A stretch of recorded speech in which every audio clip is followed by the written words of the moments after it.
السلام عليكم ورحمة الله وبركاته. ازيكم يا حبايبي؟ عاملين ايه؟ يا رب تكونوا بخير. النهارده بقى هعمل لكم الكبد والقوانص. شايفين الصوص بتاعها وجمالها كده في الرغيف؟ هوريكم ازاي بقى ما تخليش فيها زفارة خالص. هتعجبكم قوي. بس صلوا على النبي كده صلى الله عليه وسلم، ويا ريت تدوسوا لايك. اول حاجه كده انا خدتها كده شطفتها تحت الحنفيه. وعارفين بقى القلوب اللي هي عاملة زي البلحة كده الصغيرة دي لازم تقسميها نصين عشان بتبقى فيها دم فاسد من جوه كده. ده لو اتشطف مش هتبقى فيها زفارة خالص. تمام. وانا سايبة كده شوية دهون في القوانص كده. هوريكم هعمل بيها ايه. تاني حاجة بقى، تعصري عليها نص ليمونة وانت بتغسليها. تمام. والله انا عملتها كذا مرة زي كده وجميلة وما كانش فيها زفارة خالص. تمام. وبعد كده بقى النص التاني ده هقول لكم بقى هعمل بيه ايه، بس واحنا ايه وانا بعمل لكم الوصفه. خلاص انا عصرت عليها الليمونه دقيقتين بس، سبتها كده ولا دقيقه وشطفتها على طول تحت الميه زي ما انتم شايفين. خلاص. في حله بقى على البوتاجاز صغيره كده فيها ميه، هنزل بالكبد والقوانص هسلقها بقى سلقه كده صغيره يعني 10 دقايق كده ربع ساعه. تمام. زي ما هي كده. هغطيها بقى دقيقة كده يا دوبك تخش في الغليان، وهكشف عليها على طول عشان ما تغرقليش البوتاجاز. تمام. النص التاني بقى بتاع الليمونة هعصرها وهي بتتسلق. النص التاني هنعصرها وهي بتتسلق. خلاص كده. عقبال بقى ما اسلقها اقطع البصل بقى، انا عايزاه مكعبات صغيرة، انت عايزاه بقى حلقات. يعني قطعيه زي ما انت عايزة. خلاص. انا هنا ايه واخدة 4 بصلات كده. 4 بصلات. وايه وقطعتهم مكعبات صغننة. خلاص كده.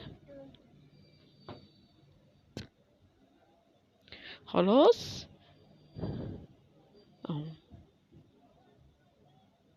خلاص كده. بعد كده بقى بعد ما خلصت البصل، هجيب بقى هقطع حاجات تانية بس ايه هوريكم دلوقتي.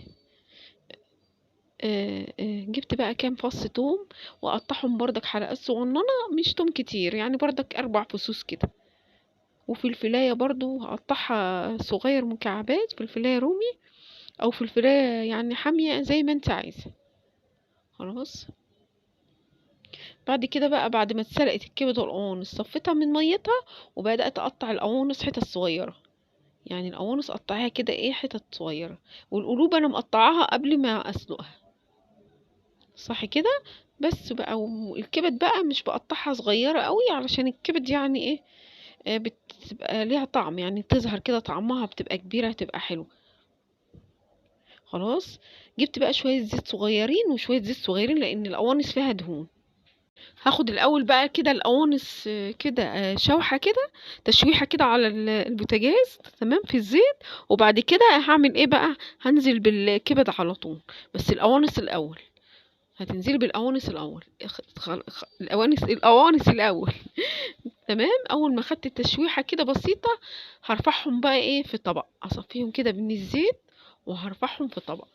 بعدين بقى هاجي بقى ازود زيت شوية زيت كمان صغيرين. وهضيف بقى ايه البصلة، هحط البصلة. تمام.